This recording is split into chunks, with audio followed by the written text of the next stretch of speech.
په پیښور کې د پاکستان د فوج آرمی چیف یعنی جنرال عاصم منیر او د خیبر پښتونخوا چې کوم سیاسي مشران دي بشمول د گورنر او د چیف منسٹر دې ترمنځ غونډه کې یو خبره باندې چې ډیر زیات ټینګار وشو هغه دا و چې د پاکستان او د افغانستان ترمنځ دا موجوده چې کوم صورتحال دی دا ټیک نه دی او زیاتره سیاستدان که هغه د جماعت اسلامي سره تعلق لري که عوامي نیشنل پارټۍ سره تعلق لري که آفتاب احمد خان شیرپا و نور چې څومره وو نو ټولو تقریبا په دې خبره باندې زور ورکړ چېرې د افغانستان سره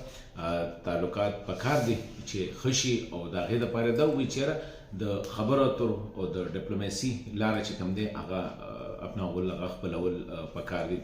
د دوران آرمي چیف یو خبره وکړه چې د افغانستان سره موږ غواړو چې زموږ تعلقات ښه او ډیر ښه خو مسله دا ده چې هلته کې دا فتنه چې کومه ده د خوارجو ده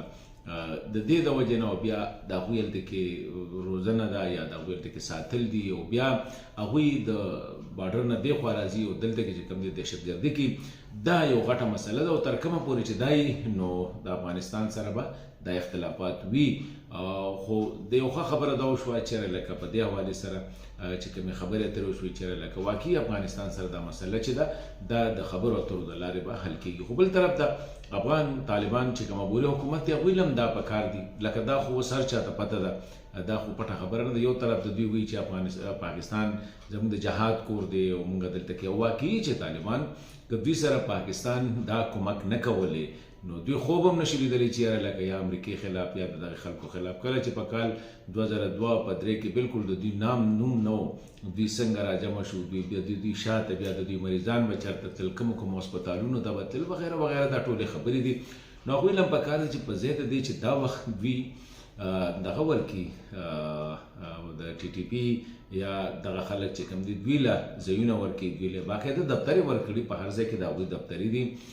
هغوی ته معاش میلاویږي بل دا ورته سټریک انسټرکشن دي چې ګورئ افغانان به تاسو نه تنګوئ او بیا پاکستان کې که پښتون دی پنجابي دی د هغوی سره چې مو څه کار کوي نو ما په خیال یو طرف ته دا خبره ده چې پکار دی چې د دې دپاره د امارت اسلامي سره باقاعده توګه خبرې اترې وشي یوه او دویمه دا ده چې د خبرو اترو به لارې به دا مسلې حل کېږي که څومره مونږ سټرایکس وکړو یا هارډ پاور استعمال کړو نو د دې سره مشکله ده چې مسلې حل شي مسلې به هم حل کېږي د تګ راتګ سره د خبرو اترو سره د جرګو مرکو سره په دې کې ډیپلوماټس هم انوالو کول پکار دي سیاستدان هم پکار چې انوالو شي عسکري قیادت هم پکار دي چې په دې لاره سره دا خبره حل کړي ټي ټي پي دونه غټه مسله بني خو که چېرې د کابل او د اسلام آباد تعلقات خپلو کې ښه شو